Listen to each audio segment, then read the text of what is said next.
A inteligência artificial, ela, na minha opinião, pelo que a gente pesquisa, e aí tem uma tonelada de livros sobre isso, ela foi gestada como instrumento de guerra também. Certo. Não só como instrumento de guerra de você montar perfis e tratamento de grandes bases de dados para você achar padrões ali, né? Sim. Porque hoje você tem uma tonelada de dados e você não consegue muito interpretar esses dados, né?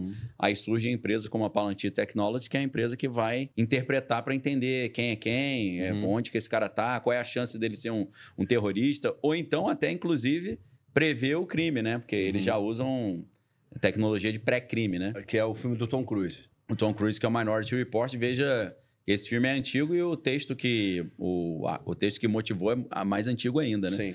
Então, a inteligência artificial no setor... É claro que está ali no Vale do Silício, mas o Vale do Silício é completamente aliado ao setor bélico, né? Ao Pentágono.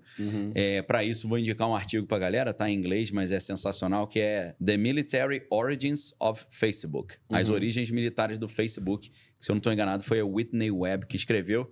Tá no site Unlimited Hangout, que é um site incrível de jornalismo investigativo. E ela vai mostrar como todas essas empresas de inteligência artificial, elas surgem num contexto ali de patrocínio militar, de interesse bélico.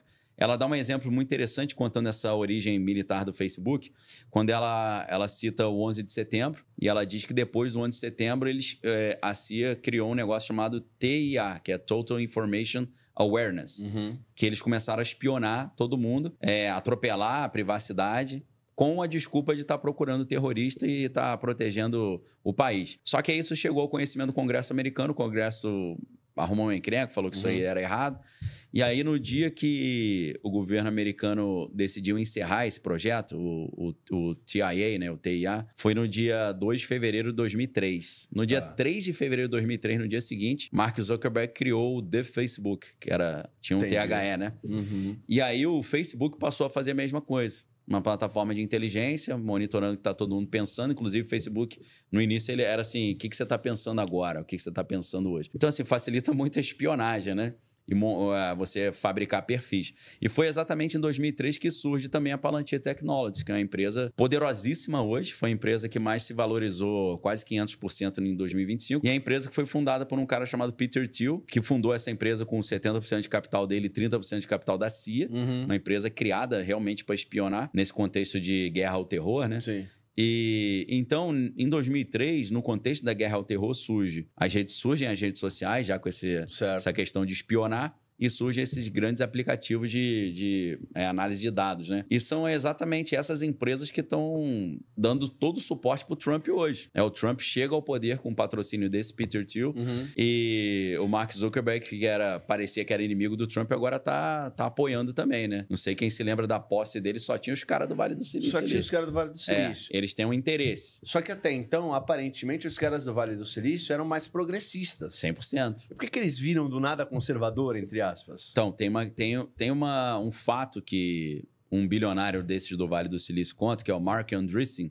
Marc Andreessen foi um dos caras que criou... Eu não me lembro qual era o nome do navegador, mas lembra que tinha Netscape, aqueles primeiros navegadores. Ele criou um desses aí. Acho que era Mosaic, um negócio mais ou menos assim. Então, ele tá no hall dos pais da internet, esse cara, Marc Andreessen, que é um bilionário americano que tá lá no Vale do Silício até hoje, botando pra quebrar. E ele disse que em 2024, eles foram convidados para uma reunião na Casa Branca, com o Biden e a Kamala Harris, e eles falaram, olha, a gente vai colocar regulamentações com relação ao desenvolvimento da inteligência artificial e vocês não vão poder mais desenvolver isso, é só o governo. Ou algumas empresas que a gente liberar. Ele disse em entrevistas, isso está em todos os sites, que nesse momento ele decidiu apoiar o Trump. Que ele falou, não, senão a gente vai perder nosso investimento bilionário, né? E aí entra a Palantir Technologies hoje ela é cabeçada por um cara chamado Alex Karp, que escreveu um livro muito interessante chamado The Technological Republic, né? República Tecnológica.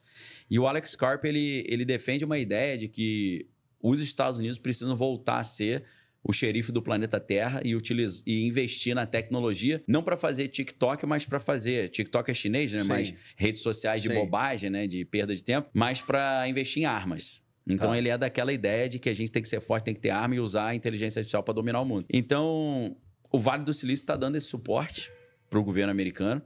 A gente teve um caso inédito, que é o destacamento, acho que é 201, se eu não estou enganado, Se não for 201, é 301. Que o governo americano pegou CEOs de várias dessas empresas de tecnologia que estão desenvolvendo inteligência artificial, puxaram os caras para dentro do exército e os Estados Unidos deu patente de tenente-coronel pros caras. Entendi. Aí os caras falaram pra mim, o que você acha disso? Por que eles fizeram isso? Ué, eles estão puxando esses caras pra desenvolver inteligência artificial pra usar na guerra, pô. É isso. Então. Só que não é uma guerra só de bomba, é uma guerra também de espionagem e controle da informação. Inclusive e manipulação comportamental. É, como a gente é tava isso. conversando. A ideia é essa.